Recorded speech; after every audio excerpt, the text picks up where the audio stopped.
Eamon Khan here for Seconds Out with IBO World Champion and planning to be soon WBC Interim World Champion 2 this weekend, Caroline Dubois. Caroline, a pleasure to be in your company.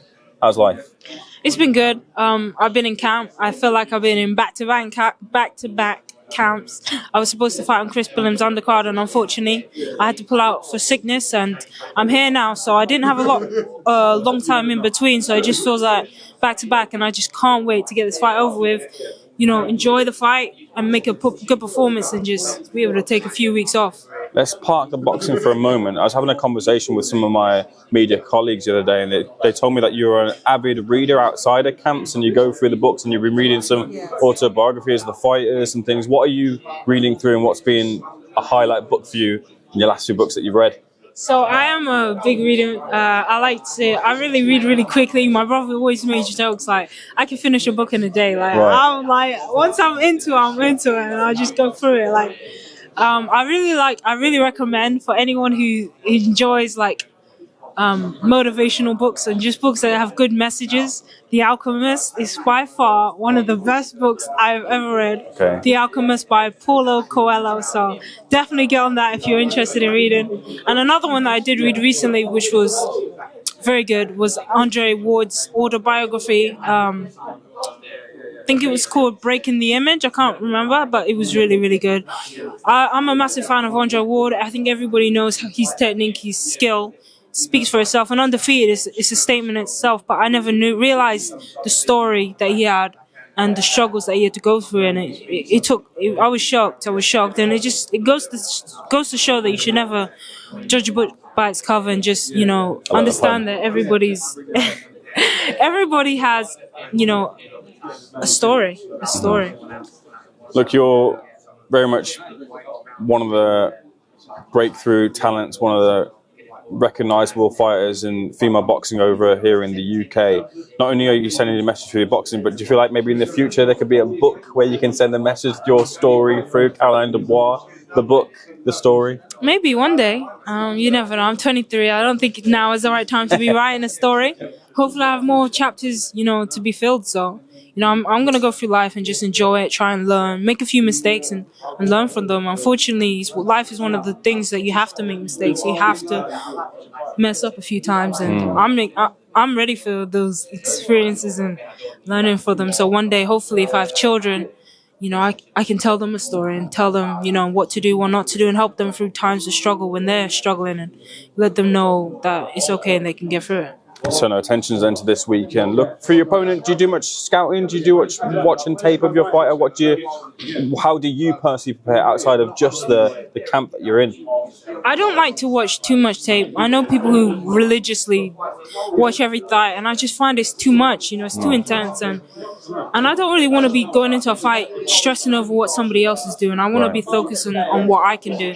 And I'm sure I know the basics. I know what she does, and I think have an image of what she's going to do. It's going to be effort, intensity, and just pressure. And I think that's what she does, and that's what she brings. So once I got that locked in and her style, that's all I need, and just prepare for that. And I feel like I've done that.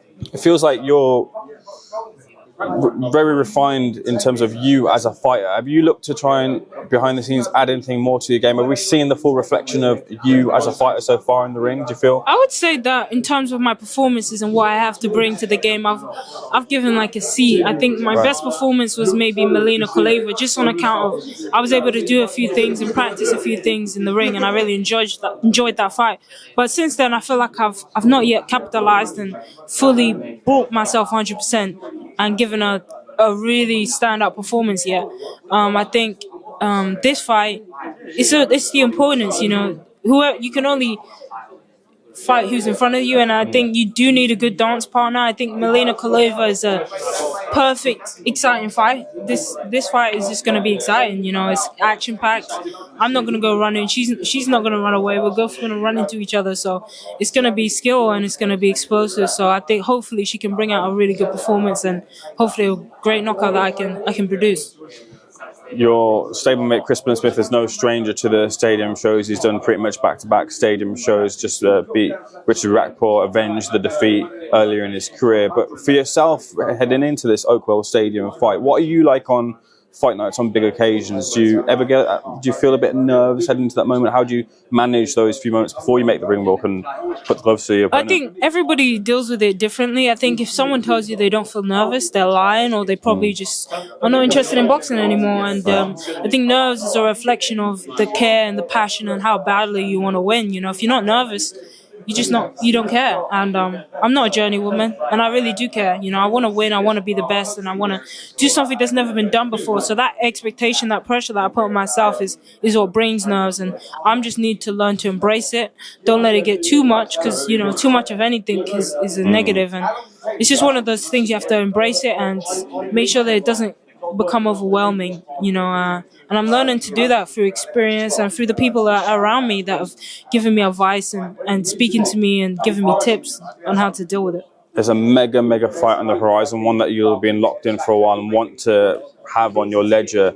That would be the Katie Taylor fight. Do you feel that, look, your interim status, if you get the win as you plan to do on Saturday, that puts you in the position, but do you, in your heart of hearts, feel that you'll fight Katie for that status? Yeah, I think my team and Katie Taylor's team have communicated with the WBC, Marissa Solomon, and the only reason that Katie Taylor has been allowed to keep the belt, because she hasn't fought for over a year now, is because she has written, you know, contractually that she will fight the winner or vacate, and that is the only reason that she's been given the grace period to hold onto the belt. So I hope she is held to that standard that, you know, that she's written down and said, and hopefully Mauricio holds her to that, and he allows or makes her have to vacate or fight. You know, if that's what you write, that's what you say.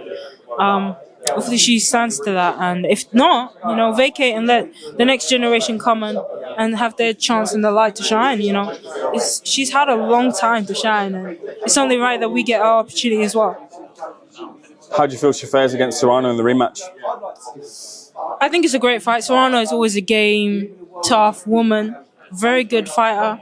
The only thing that I'm worried about for Serrano is that it's at 140, and Serrano is not that big. You know, she doesn't walk around heavy. And I saw she made a post on after she fought Katie Taylor, and it was at 135. And I think the morning after the fight, she was only 136 or something. That's like 1 pound. That's nothing. That's insane. And I know Katie would have been a lot bigger than 136. So I just think the weight is gonna be not an issue, but it's not in her favor. And because of that, and only because of that, I'll be leaning into Katie. From pioneer to pioneer, Clarissa Shields was out last weekend. She stepped up to heavyweight, and I think it was light heavyweight too, but she just showed how big the levels are and how great of a fighter she was in dispatching of her opponent, adding to her legacy further. Yeah, she's continuing to keep collecting the belts, you know, like she said, she's like Thanos, she's collecting all the belts, and I think she's done really well for herself.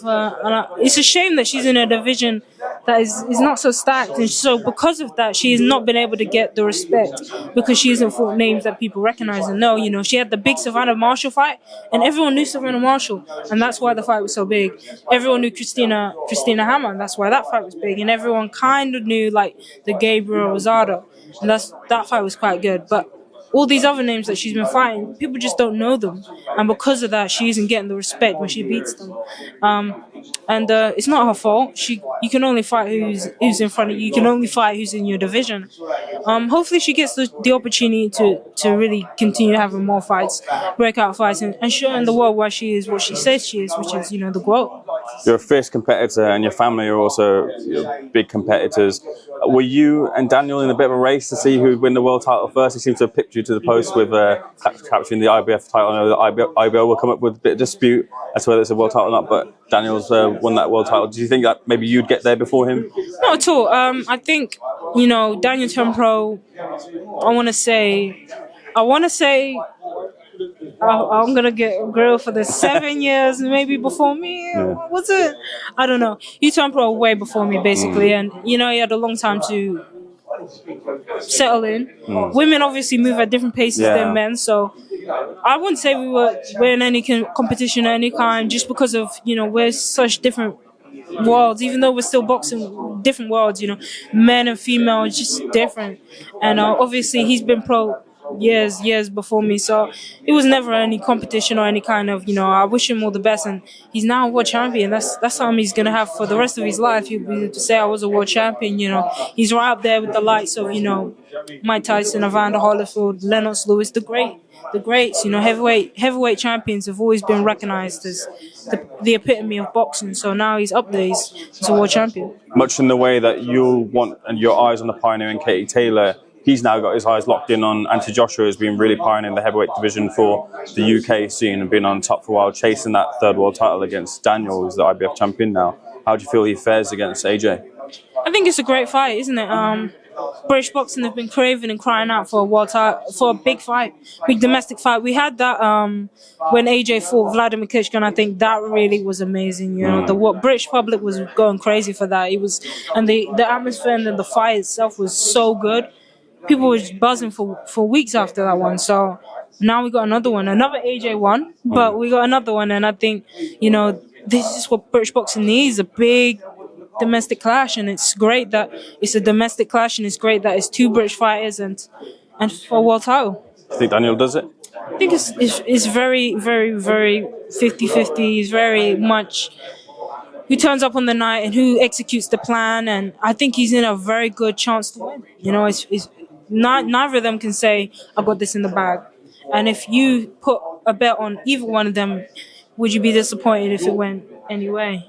You can't really, because it's just one of them ones. I wonder what you took of the moment, because it's sort of like the next big generation coming through over the veteran AJ, and AJ sort of seemed to take Daniel's challenge as a bit of disrespect, and they had a bit of that animosity in the face-off there. Did you like that, what you saw from Daniel rise and challenge and say he couldn't be intimidated by AJ? I think if you're a heavyweight, if you have any sense of confidence, you should not be intimidated by another man. Women should not be intimidated by as a female fighter. I shouldn't be intimidated by another female.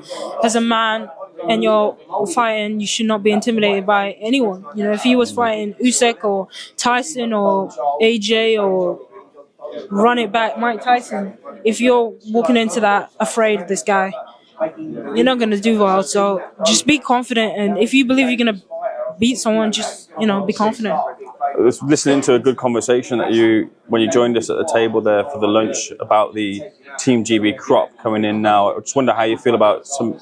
Of course, some fights have happened and some have exited the tournament, but the possibilities of claiming some sort of medal at this GB Olympics.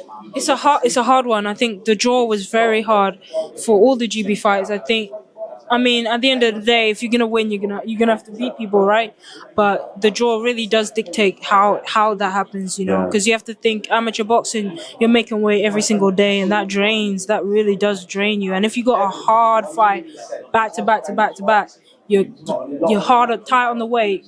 It's hard. So I wish nothing but the best for the Team GB fighters out there. I felt so sorry for Charlie Davison and Rosie Eccles. They're both, in my opinion, on the tough side of a close decision.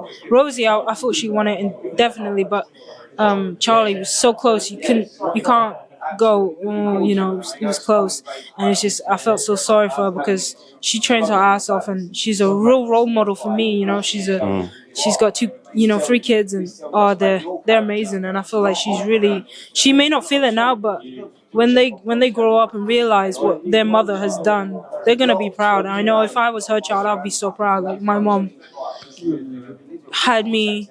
I went back to the Olympics, and she did it twice. She qualified twice, and she fought her ass off.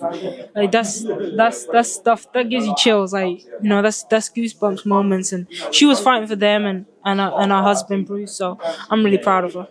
What's the plan for you then outside of this weekend? You get the victories you're prepared to do. How many more chapters do you want to write before the end of the year? How many more fights do you want before the end of the year? It's tight, but I would love to have 2 more fights. I mean, we're coming close to the end of the year now. Time flies, isn't it? But we're in August, so I would love to be able to have 2 more fights. And I'm just hoping that can happen. If we can make this an early night, definitely be able to get squeezed 2 in. So, yeah. Caroline Dubois, I wish you all the best of success for this weekend and the future too. I'm sure we'll speak again soon. Thank you so much for speaking to Seconds Out. Sweet Caroline Dubois. Thank you. Cheers.